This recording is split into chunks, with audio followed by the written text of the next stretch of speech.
नमस्कार दोस्तों, कैसा है मेरा YouTube परिवार। कैसे हैं आप सब। आज हम बात करेंगे 9 दिसंबर को होने वाली राष्ट्रीय लोक अदालत।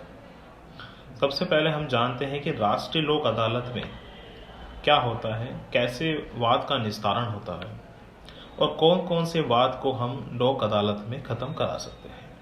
सबसे पहले आपको जानने की यही ज़रूरत है कि आपका कौन सा वाद लोक अदालत में आता है। तो आज इसी हम वीडियो में आप बात करेंगे, तो आप वीडियो को देखते रहें, लाइक कीजिए, कमेंट कीजिए और सब्सक्राइब जरूर कीजिए। तो राष्ट्रीय लोक अदालत जो 9 दिसंबर 2023 को लगने वाली है, जो आपके नज़दीक तहसील में, नज़दीक न्यायालय में ये लगने वाली है। तो आप इसमें कौन कौन से मुकदमे का निस्तारण करा सकते हैं। क्रिमिनल केस जो कंपाउंडेबल होते हैं, जैसे चोरी का मुकदमा हो गया आपके पास, 420 का हो गया, 500, 506 IPC, 394, 379, 411, 406, 120B, 467, 68, आप इसका लोक अदालत में निस्तारण करा सकते हैं, जिसमें वादी मुकदमा से आप मिलकर समझौता कर अपने वाद को लोक अदालत में निस्तारण करा सकते हैं। दूसरा, कोई भी परिवार वाद, जैसे 125 CRPC का वाद हो, सेक्शन 13 का हो, दहेज का हो, तो आप ये लोक अदालत में इसका भी निस्तारण करा सकते हैं।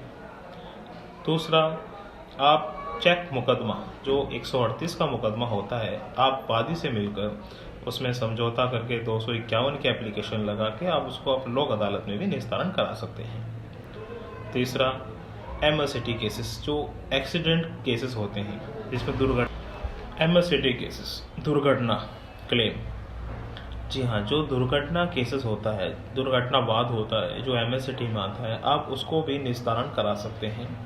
जी हाँ, ये भी सेम प्रोसीजर है, वादी मुकदमे से समझौता कर आप इसका भी लोक अदालत में, राष्ट्रीय लोक अदालत में अपना वाद का निस्तारण करा सकते हैं, अपना केस को ख़त्म करा सकते हैं।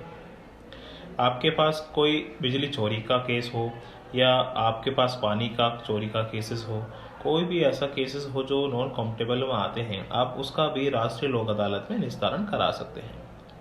ठीक है। दूसरा, मैट्रिमोनियल केसेस डिस्प्यूट। मैट्रिमोनियल क्या होता है, जो परिवार वाद होते हैं, आप उसको किसी भी परिवार वाद को, जैसे कोई भी परिवार वाद हो, आप उसका राष्ट्रीय लोक अदालत में निस्तारण करा सकते हैं। लैंड, कोई ज़मीन से रिलेटेड केसेस है आपका और आप उसमें निस्तारण कराना चाहते हैं, तो वादी से मिलकर आप उसमें अपना राष्ट्रीय लोक अदालत में अपना केस को ख़त्म करा सकते हैं। इस केस से आप फारिग हो सकते हैं। सर्विस मैटर, जिसमें कोई भी पैसे लेन देन का केस हो, आप उसका भी राष्ट्रीय लोक अदालत में केस ख़त्म करा सकते हैं।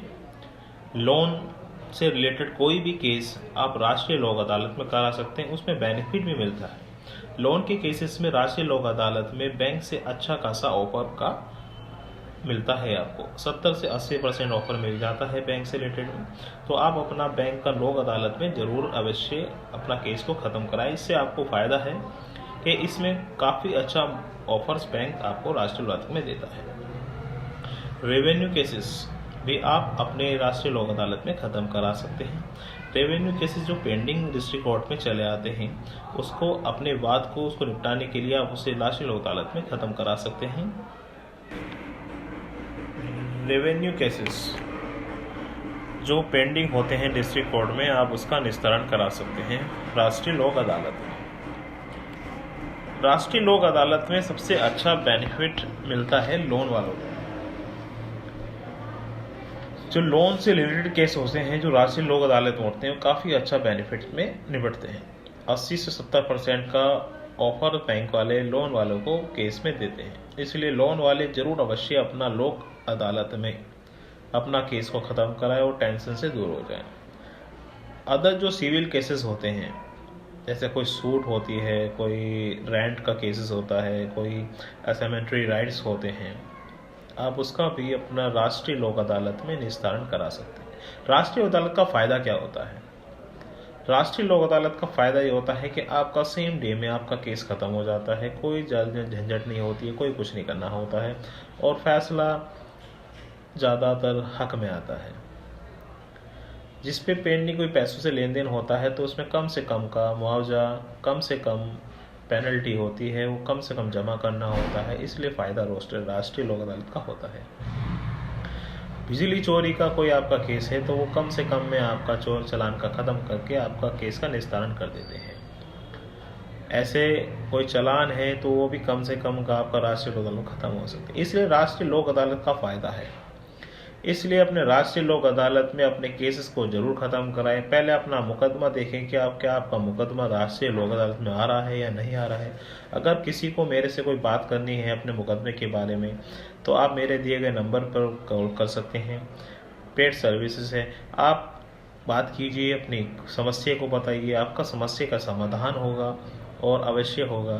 ध्यान रहे, सब्सक्राइब करते रहें और पसंद करते रहें।